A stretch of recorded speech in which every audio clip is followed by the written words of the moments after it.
sea, todo implica que tiene que haber una preparación. Sabemos nosotros que hay una vulnerabilidad, sabemos que hay una amenaza latente. Entonces, ¿por qué no prepararnos? Se asignan recursos en este anteproyecto de presupuesto para mantener las políticas referentes al cumplimiento del 4% del Producto Interno Bruto para educación preuniversitaria, la incorporación de nuevos beneficiarios al régimen contributivo, al Seguro Familiar de Salud, la ampliación de la cobertura del programa Solidaridad y otros.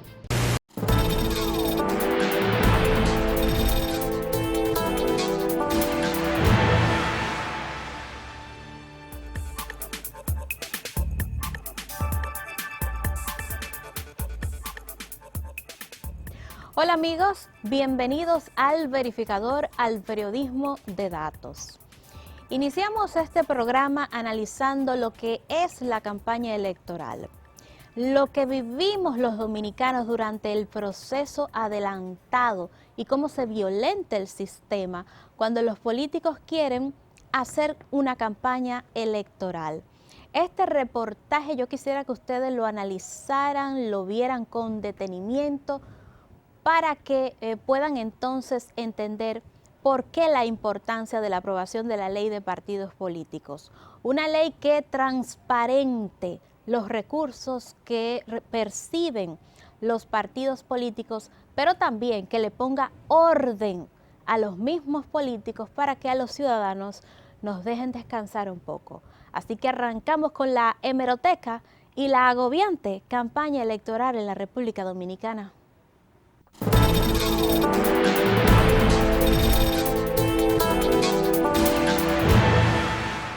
Y yo proclamo nuevamente que ese partido rodó por el suelo y que podemos contar 1, 2, 3, 4, 5, 6, 7, 8, 9, 10, ¡no! Se define como campaña electoral al conjunto de actividades organizativas y comunicativas realizada por los candidatos y partidos que tienen como propósito la captación de votos. Estas actividades están sujetas a normas y pautas de actuación que garanticen y permiten la igualdad de los competidores, la limpieza y transparencia del proceso electoral y, por supuesto, la neutralidad de los poderes públicos.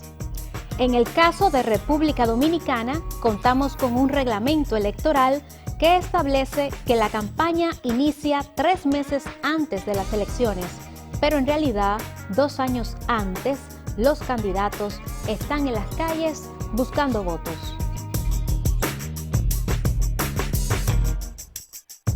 Asimismo, hay reglas para la colocación de afiches, pero los partidos inundan de vallas y carteles la capital dominicana y todas las provincias del país. La paz pública se altera durante la campaña con los famosos disco light que transitan por las calles y avenidas indiferentes al derecho que tienen los ciudadanos a descansar. Sin embargo, en otros países, estas actividades se clasifican como ilícitas por la existencia de una ley de partidos y una regulación estricta del proceso electoral. Pero en República Dominicana es casi imposible su aprobación por la falta de consenso. Todos somos responsables de eso, honradamente te lo digo. Pero ya llegó la hora de que todos los sectores, incluyendo el propio PLD, está consciente que no se lo puede seguir dando larga ese asunto. Ya el episcopado dominicano habló, los diferentes líderes han hablado. Yo le mandé una comunicación al presidente explicando lo que él y yo habíamos firmado. Sí, yo pienso que está madura la situación para llegar a un acuerdo. En países como España, los candidatos cuentan con un límite de 15 días para realizar proselitismo. Los ayuntamientos deben de proporcionar los locales para sus eventos e indicar los lugares para colocar las vallas. Los candidatos realizan publicidad en emisoras y diarios privados y el gasto no puede superar el 20% del total del presupuesto de la campaña. Un caso similar ocurre en México, donde la campaña tiene una duración de 6 meses. Sin embargo, 3 días antes de las elecciones no se realiza ningún tipo de proselitismo. A esto se le llama el periodo de la reflexión. En cuanto a la publicidad, se designan los lugares para colocar las vallas y solo se pueden gastar el 50% del presupuesto. Es innegable que en República Dominicana se ha avanzado en la celebración de la campaña electoral, pero aún se necesita un pacto de civilidad y de responsabilidad. Los partidos políticos que no tienen trasiego de militantes quieren que sea simultánea, que sea la Junta con el padrón de la Junta, porque todos los partidos políticos apuntan el padrón. Quieren eliminar el voto preferencial también ahora a la cúpula en esta ley de partidos. El desorden es tan notorio que luego de 2 años de las elecciones presidenciales del año 2012, aún Hipólito Mejía no ha felicitado formalmente al actual presidente de la República, Danilo Medina. Lo que no pasó en Chile. La misma noche que el organismo electoral de ese país declaró a Michelle Bachelet como ganadora, el presidente Piñera realizó la siguiente llamada.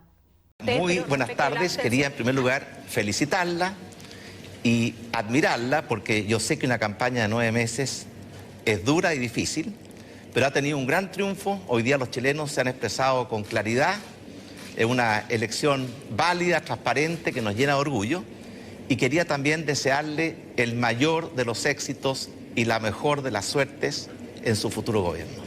Muchas gracias, presidente. Por supuesto que yo estoy muy contenta con el resultado y con la sólida victoria, pero no le quepa la menor duda, es que a partir del próximo año yo voy a ser presidenta de todos los chilenos y de todas las chilenas.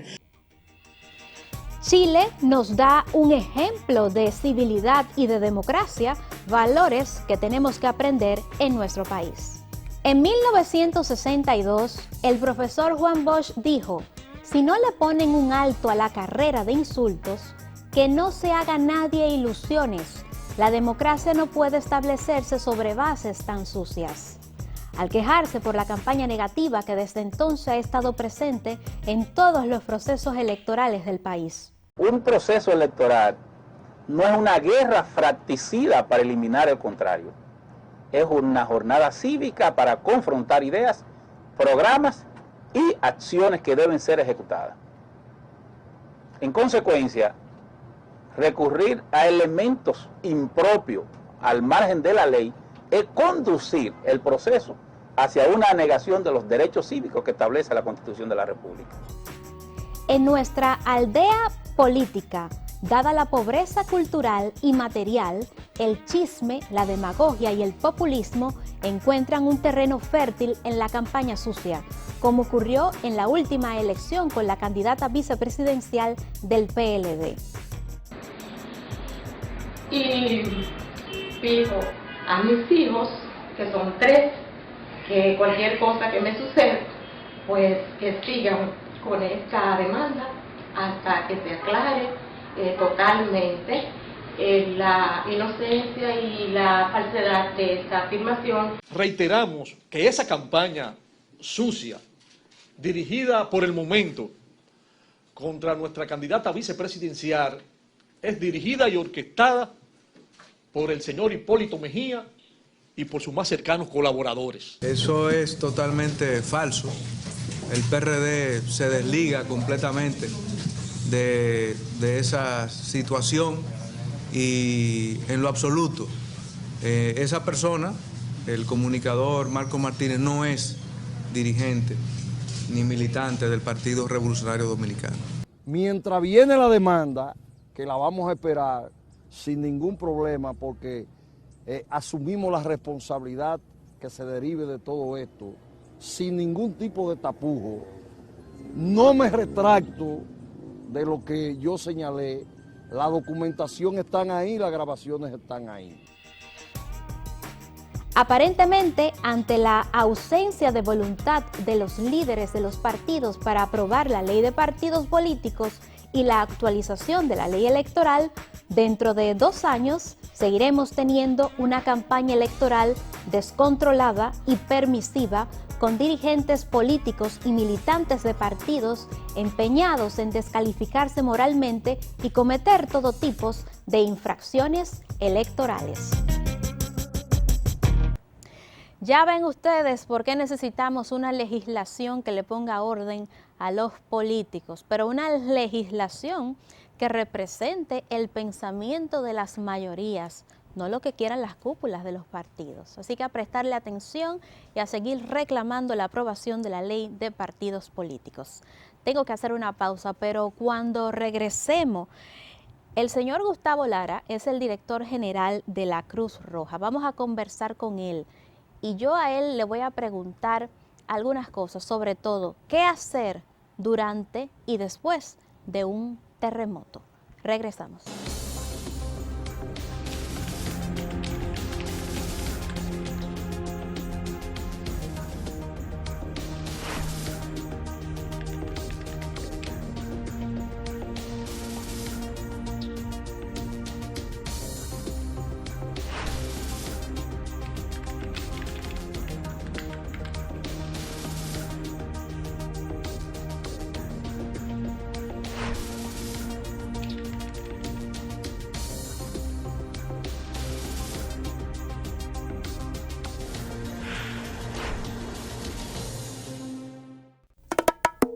Esto es para la gente, gente de la mía, gente de la buena, mi gente es tu gente, la gente de siempre, la gente del barrio, la gente que estamos a tu lado siempre. Ahora con mi banco a tu lado siempre, ahora más cerca con los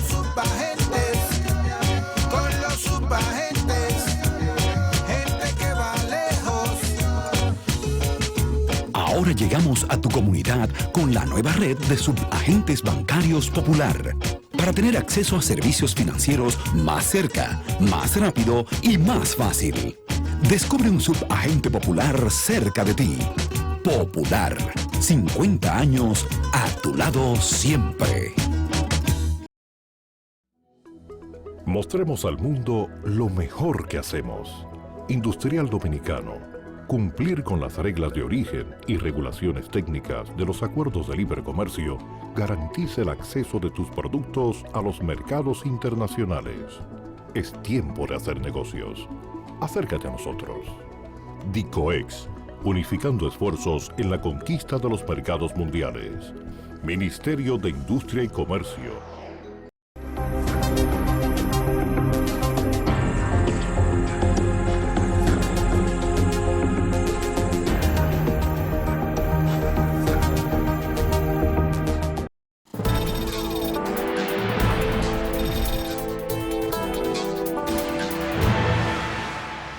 El arquitecto Gustavo Lara es el director ejecutivo de la Cruz Roja Dominicana. Es el hombre que está ahí presto para darle servicio a la población. Gracias por estar con nosotros, don Gustavo. Saludos, Gracie. Un placer acompañarles en este momento.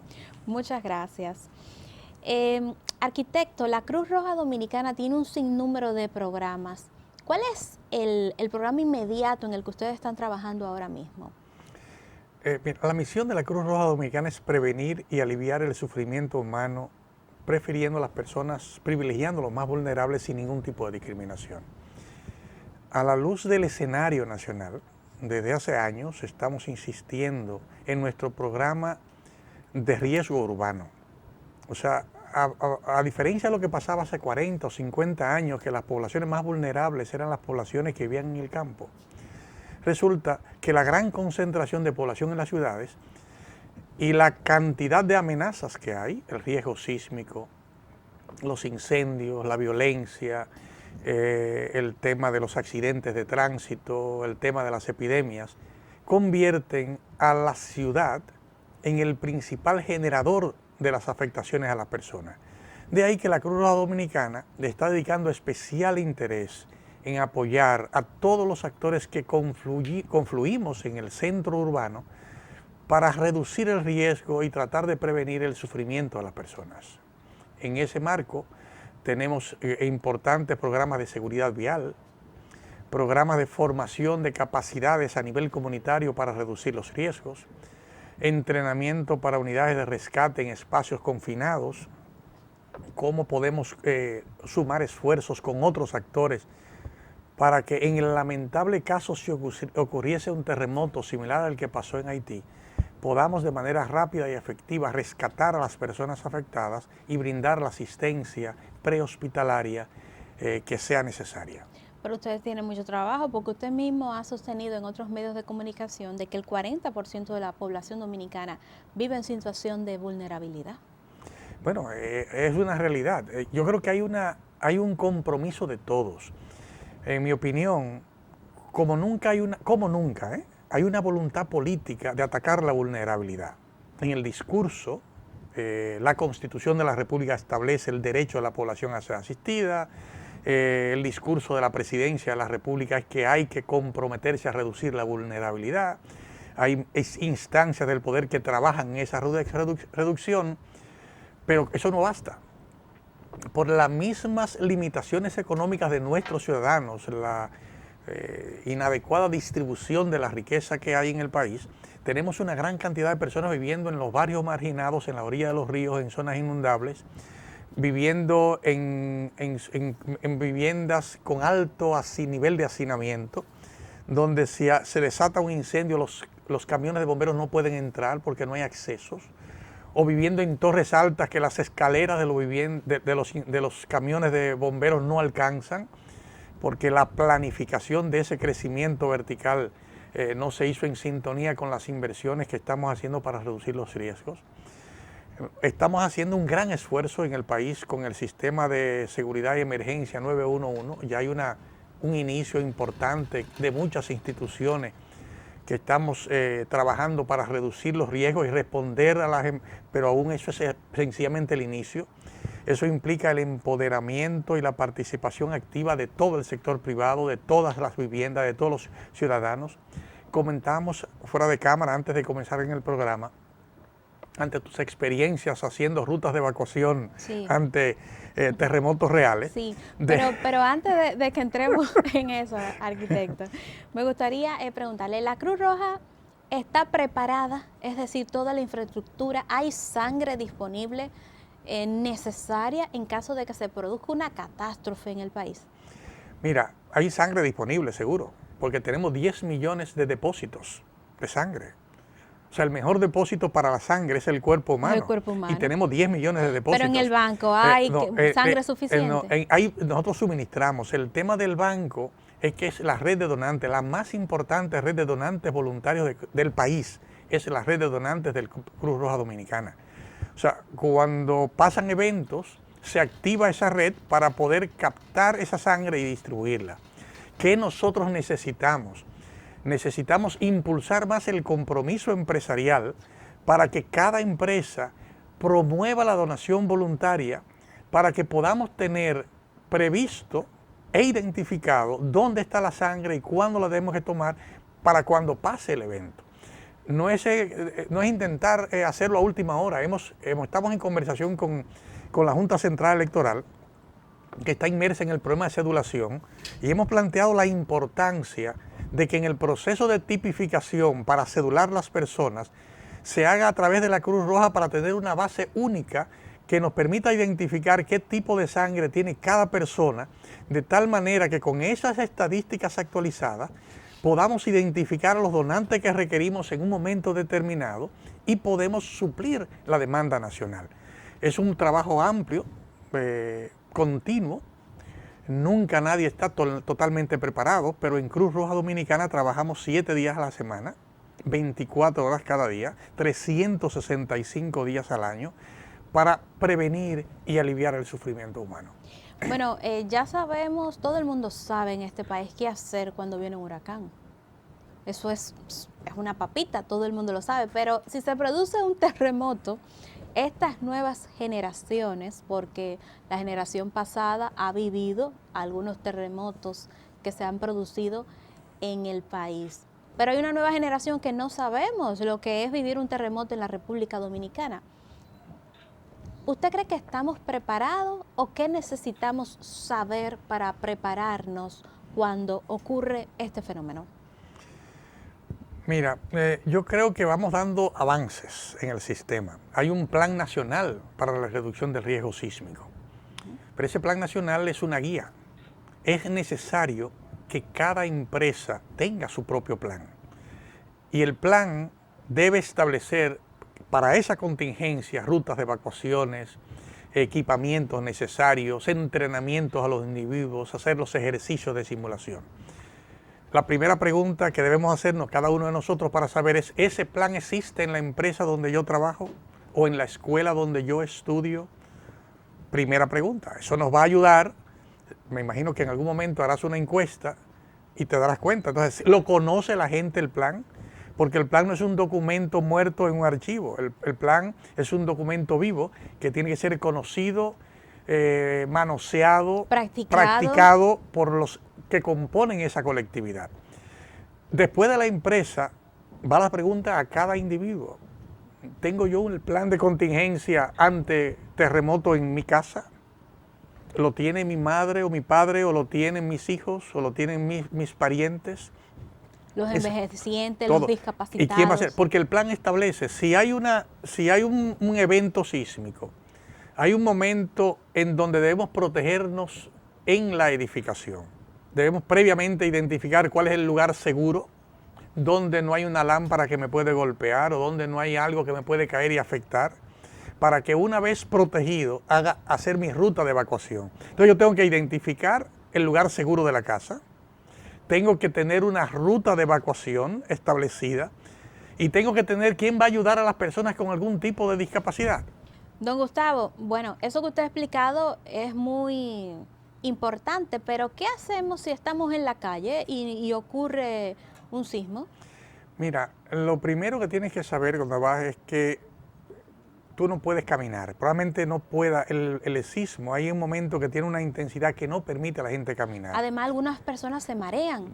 No, es un caos. Entonces, tienes que identificar en la calle donde vas cuál es el sitio más seguro que te permitiría sobrevivir a la caída de un objeto, o el atropellamiento, o un poste de luz que puede caer y los cables eléctricos pueden electrocutarte.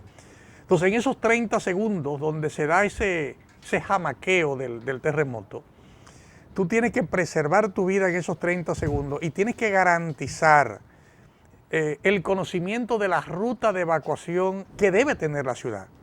O sea, una ciudad que como nosotros es turística y tiene 5 millones de turistas y aspira a tener 10, necesita tener las señalizaciones, las rutas de evacuación de la ciudad para que cualquier transeúnte, no yo que conozco la ciudad, sino cualquier turista, sepa a dónde dirigirse y por dónde, cuáles son los puntos de encuentro que garantizan la seguridad del ciudadano cuando eso pasa.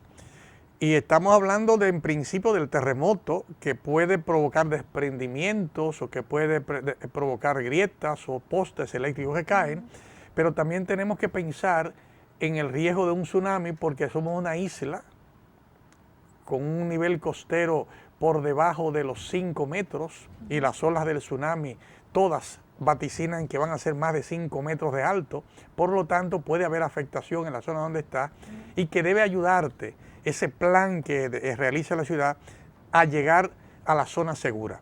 Estamos viendo unas imágenes de un movimiento telúrico que ocurrió recientemente en Japón y estoy poniendo esas imágenes porque me llama la atención que ocurrió en la calle. La cámara desde un vehículo captó el momento en que este movimiento de tierra se produjo en la calle y vemos que un conductor de un autobús se detiene, pone las luces en intermitente, las personas que estaban en la calle tratan de sostenerse y se ve ahí a un ciudadano que inclusive se abraza a un árbol. ¿Eso es correcto?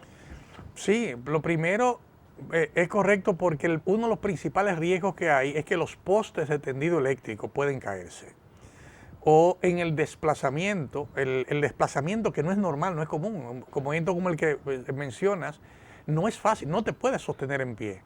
Entonces, garantizar estar de pie o en situación en la posición fetal, que es donde menos espacio ocupas, para proteger tu vida en ese momento, en esos 30 segundos o en ese minuto que dura el movimiento telúrico, es el primer elemento. El segundo elemento, inmediatamente después pueden venir réplicas o puede colapsar alguna estructura que ha sido afectada. Entonces se requiere que tengamos una ruta de evacuación hacia un punto seguro. Todos debemos saber, donde quiera que estemos, cuál es el lugar seguro al que debemos dirigirnos inmediatamente pasa ese movimiento.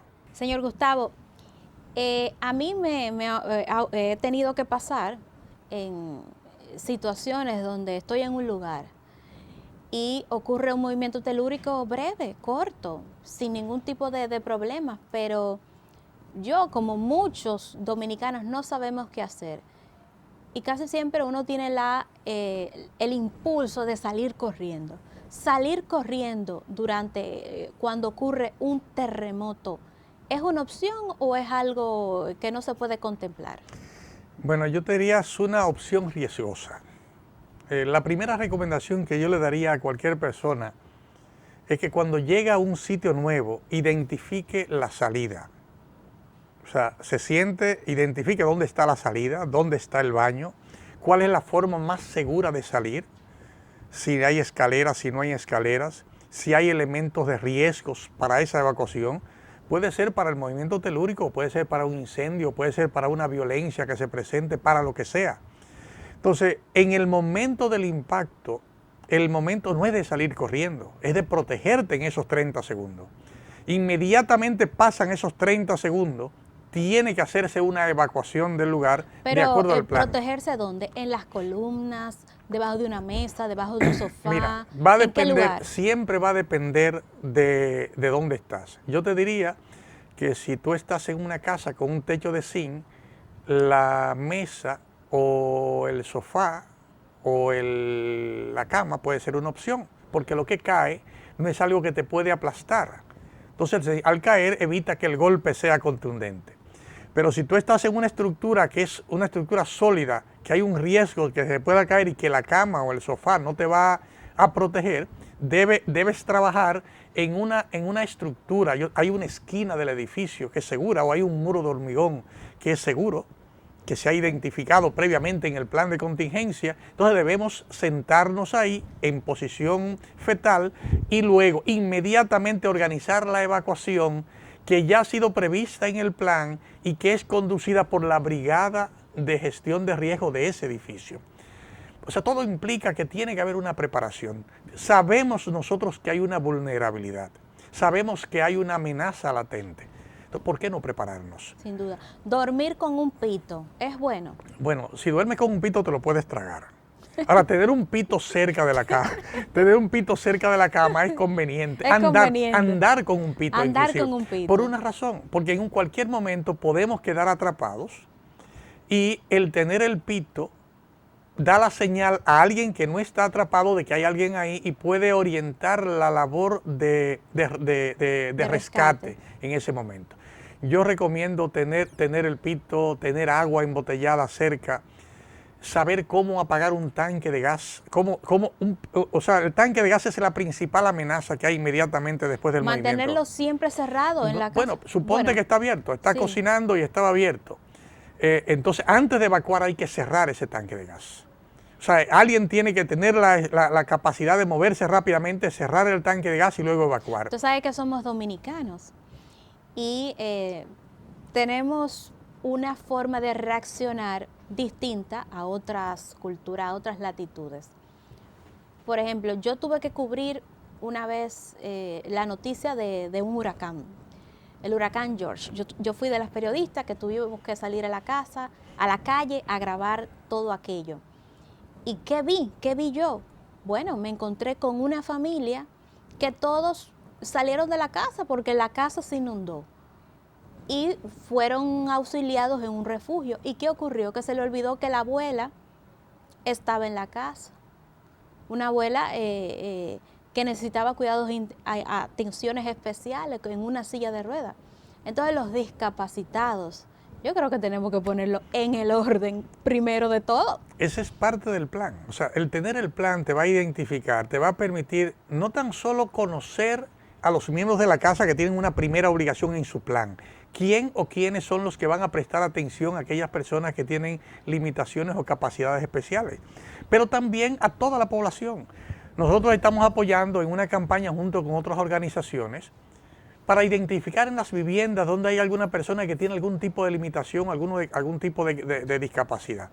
O sea, si es no vidente, si no escucha, si es una discapacidad motora, si es mental, de tal manera que las brigadas que trabajan en esa zona tengan la información y sepan que ahí dentro hay una persona que necesita algún tipo de atención especial. Ahora, todo eso es parte del proceso de formación que es requerido. Más de la mitad de la población no está prestando la debida atención a que tiene que haber un empoderamiento familiar. Cada familia tiene que tener su plan de contingencia.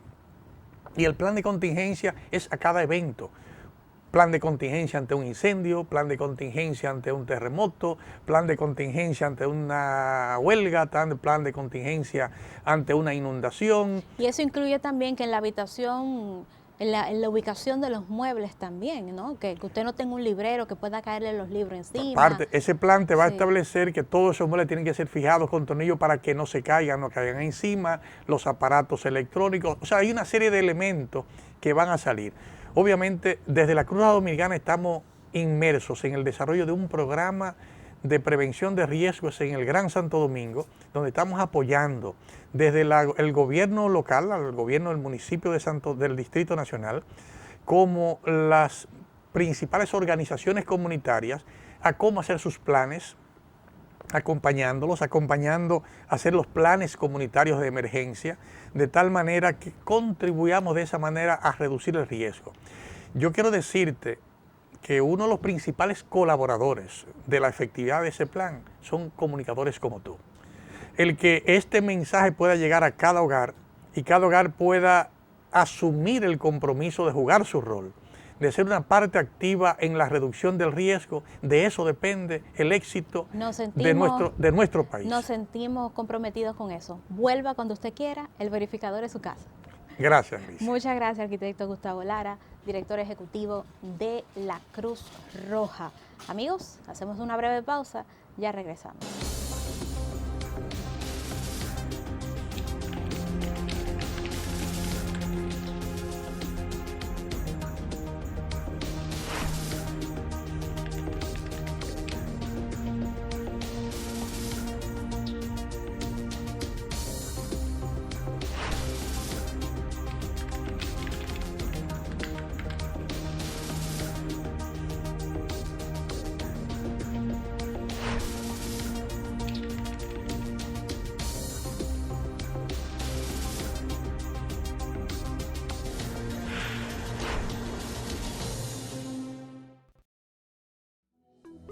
Mostremos al mundo lo mejor que hacemos. Industrial Dominicano. Cumplir con las reglas de origen y regulaciones técnicas de los acuerdos de libre comercio garantiza el acceso de tus productos a los mercados internacionales. Es tiempo de hacer negocios. Acércate a nosotros. DICOEX, unificando esfuerzos en la conquista de los mercados mundiales. Ministerio de Industria y Comercio. Y yo dije, yo voy a curarme, porque aquí está Papá Dios conmigo. Si el cáncer es detectado, diagnosticado y tratado en su etapa inicial, aumentan por encima de un 90% las posibilidades de sobrevivencia. Se puede sobrevivir. Y cada vez más mujeres diagnosticadas en el mundo logran vencer la enfermedad. Hagámoslo con fe, con voluntad, con alegría.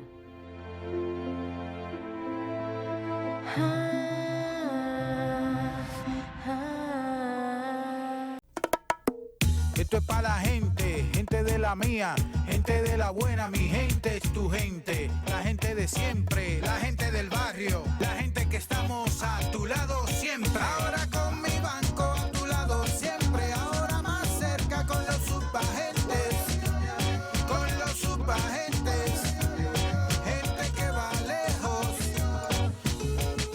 Ahora llegamos a tu comunidad con la nueva red de subagentes bancarios Popular, para para tener acceso a servicios financieros más cerca, más rápido y más fácil. Descubre un subagente popular cerca de ti. Popular, 50 años a tu lado siempre.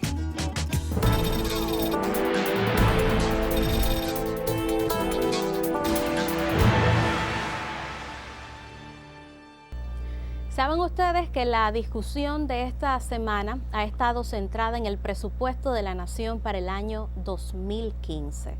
Es un tema muy importante porque con el presupuesto nos podemos enterar cuáles son las prioridades que tiene el gobernante, en este caso Danilo Medina. Y al uno identificar cuáles son esas prioridades, entonces sabemos si para el presidente primero está la gente o si primero está la infraestructura o otros aspectos de la vida nacional. Para hablar del presupuesto, Guillermo Carán, economista, nos acompaña en el verificador esta semana. Bienvenido nuevamente. Gracias por la invitación. Siempre es un gusto conversar con usted, don Guillermo. ¿Cuál es hasta el momento su apreciación sobre el presupuesto para el año 2015? Mira, mi apreciación se basa fundamentalmente en el concepto de una disciplina fiscal. Yo creo que el país, la economía, la gente está reclamando una fiscalidad menos deficitaria como la que se nos ha impuesto, yo diría en los últimos 14 años, desde el año 2000 para acá. Porque la fiscalidad tiene muchas repercusiones en la economía, en las oportunidades de trabajo, en la producción de bienes para satisfacer necesidades. Y cuando tú tienes una fiscalidad deficitaria, que tienes que requerir del endeudamiento externo y del endeudamiento interno, tú provocas con la recurrencia del endeudamiento interno a través de altas tasas de interés, principalmente por parte del Estado y en segundo grado del Banco Central, tú provocas una distorsión en el aparato económico. Una distorsión que se manifiesta por vía de las tasas de interés, porque si la tasa de interés es alta, la gente, los inversionistas, a veces no pueden producir para pagarla. Por ejemplo, cuando una tasa de interés es muy grande, es muy alta, solo determinadas actividades económicas pueden sostenerla. El Estado paga por los déficits que tiene, atrae dinero a un 10, a un 12 y a un 14. Eso es una tasa de interés que no se puede pagar, por ejemplo, en la agricultura y en la industria. Eso por un lado.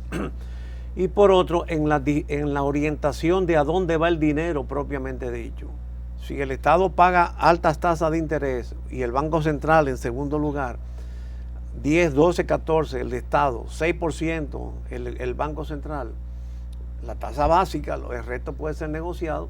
El que tiene dinero piensa mucho si invertir en actividades económicas para generar empleo y producir bienes, porque invirtiendo en el Estado se lo gana cómodo, sin riesgo, sin impuestos, con la garantía ilimitada del Estado. Quiero compartir con usted esta frase que dijo esta semana el director de la Escuela de Economía de la Universidad Autónoma de Santo Domingo, el economista Antonio Siriaco. Él dijo: el Estado está enfocado en reducir el déficit público para disminuir las necesidades de financiamiento, pero en este afán ha creado un presupuesto restrictivo que podría constreñir el crecimiento económico. ¿Usted favorece o piensa que no? El presupuesto no es, yo no estoy de acuerdo. Yo creo que debió ser más constreñido, pero más constreñido para que impulse una corrección de los gastos excesivos que hay en las tres grandes partidas que se consumen el presupuesto,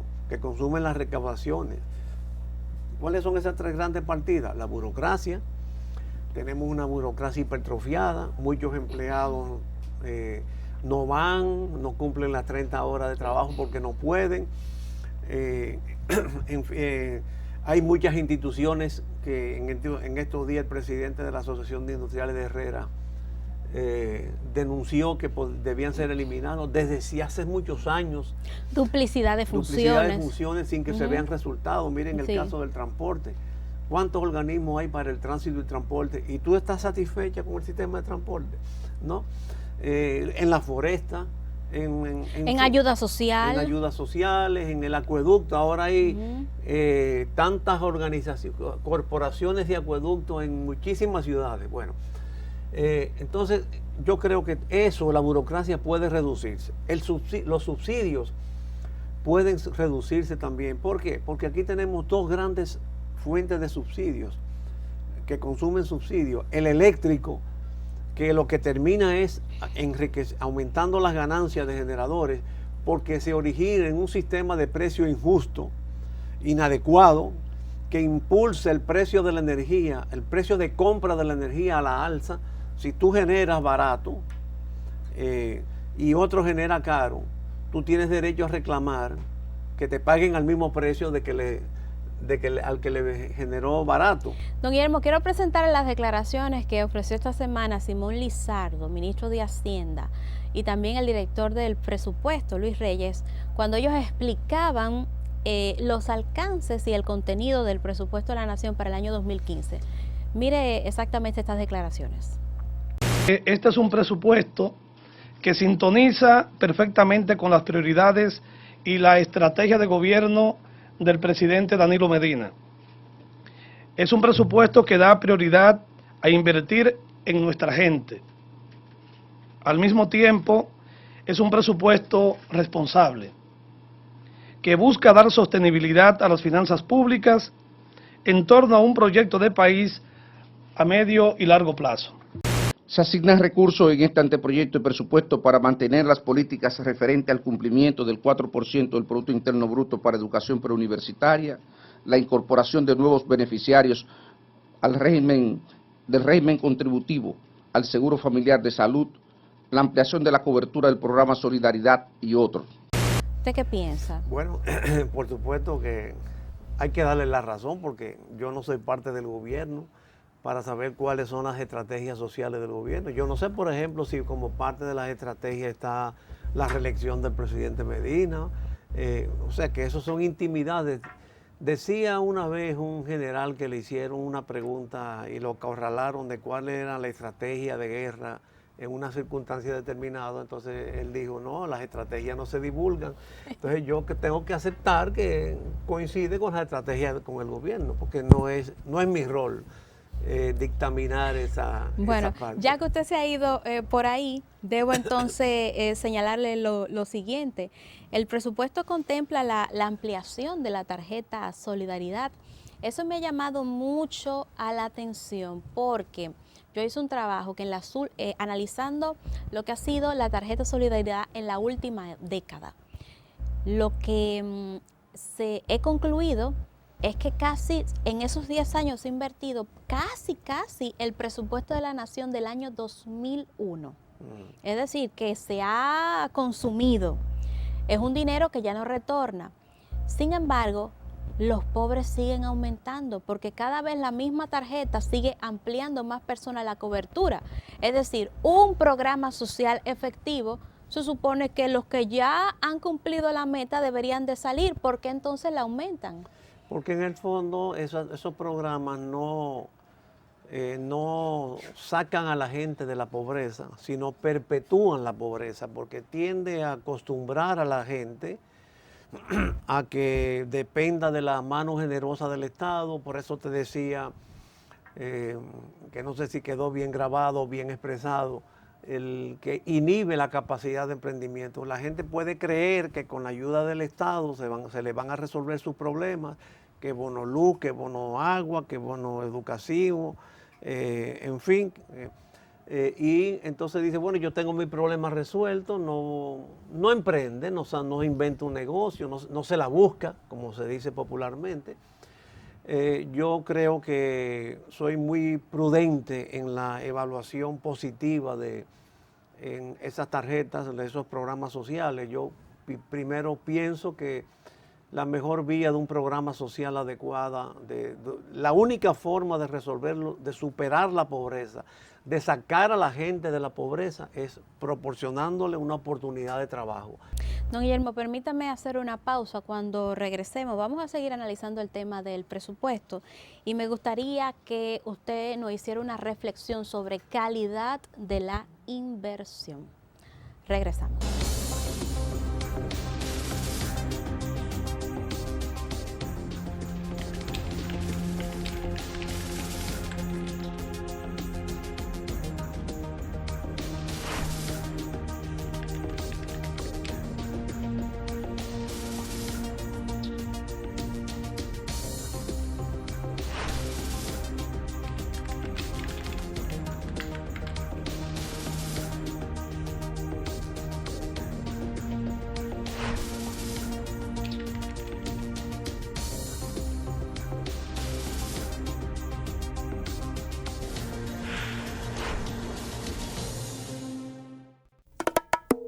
Esto es para la gente, gente de la mía, gente de la buena, mi gente es tu gente, la gente de siempre, la gente del barrio, la gente que estamos a tu lado siempre. Ahora con mi banco a tu lado siempre, ahora más cerca con los subagentes, gente que va lejos. Ahora llegamos a tu comunidad con la nueva red de subagentes bancarios Popular. Para tener acceso a servicios financieros más cerca, más rápido y más fácil. Descubre un subagente Popular cerca de ti. Popular, 50 años a tu lado siempre. Mostremos al mundo lo mejor que hacemos. Industrial Dominicano. Cumplir con las reglas de origen y regulaciones técnicas de los acuerdos de libre comercio garantiza el acceso de tus productos a los mercados internacionales. Es tiempo de hacer negocios. Acércate a nosotros. DICOEX, unificando esfuerzos en la conquista de los mercados mundiales. Ministerio de Industria y Comercio. Y yo dije, yo voy a curarme, porque aquí está papá Dios conmigo. Si el cáncer es detectado, diagnosticado y tratado en su etapa inicial, aumentan por encima de un 90% las posibilidades de sobrevivencia. Se puede sobrevivir. Y cada vez más mujeres diagnosticadas en el mundo logran vencer la enfermedad. Hagámoslo con fe, con voluntad, con alegría.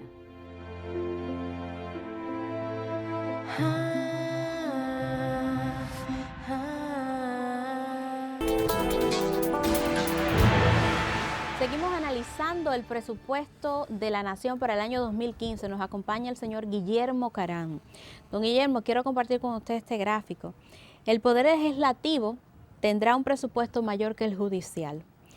Los congresistas se le asignaron 5.716 millones, mientras que al Poder Judicial se le asignaron 5.200 millones de pesos.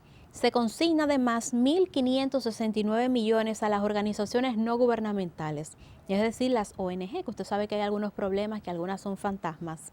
Y alrededor de 40.000 millones de pesos fueron contemplados en el presupuesto para el subsidio de la Corporación Dominicana de Empresas Eléctricas Estatales, la CDEE, y unos 4.000 millones de pesos para la ampliación de la segunda línea del metro. ¿Qué usted piensa? Bueno, tú sabes que hasta realmente es muy difícil dar una opinión en algunas de las opiniones, por ejemplo, la comparación del presupuesto del Poder Legislativo y Judicial, sin tú tener el documento completo, porque hasta ahora, por lo menos ayer busqué la... Sí, no, yo también lo busqué y no, está. O no sea, estaba. Estamos dando opinión en base a lo que se está filtrando. Sí.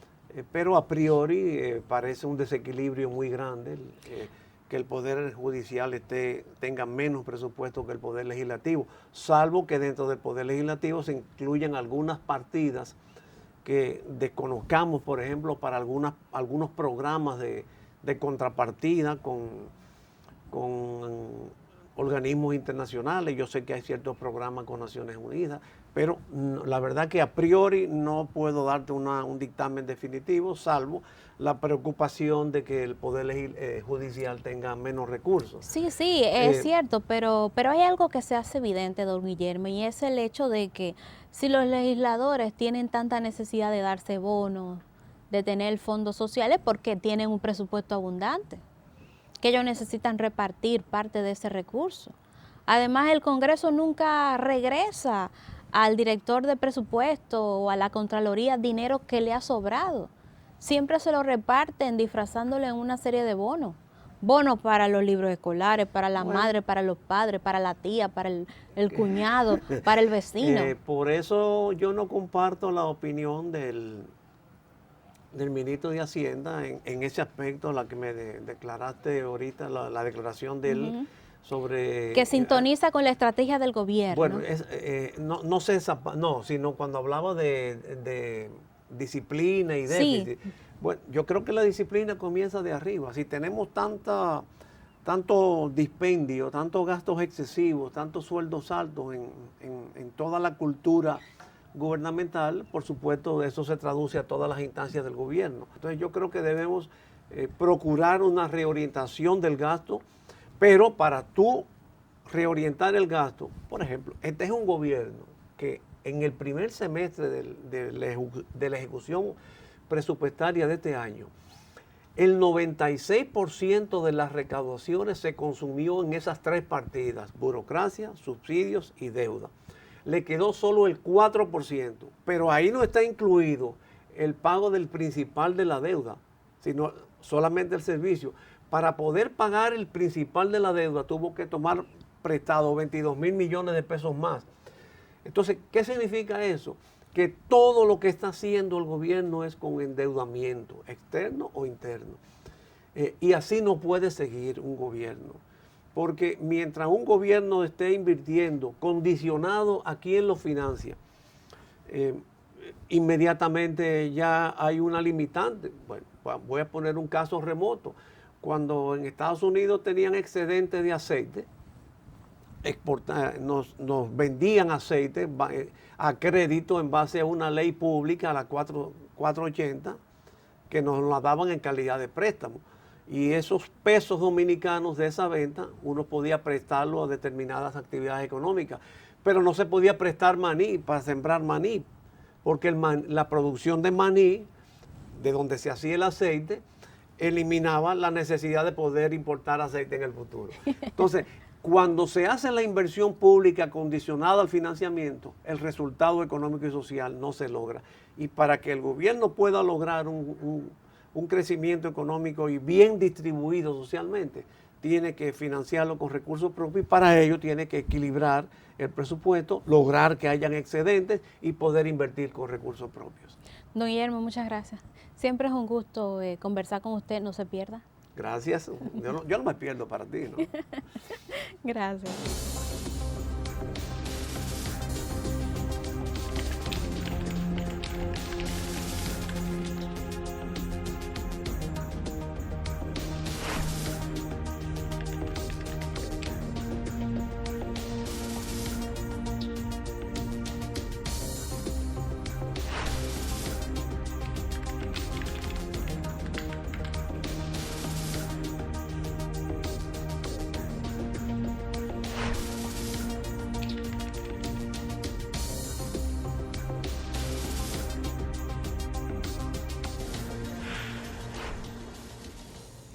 Amigos, gracias por acompañarnos esta semana en El Verificador. Esperamos que este programa haya sido de su agrado.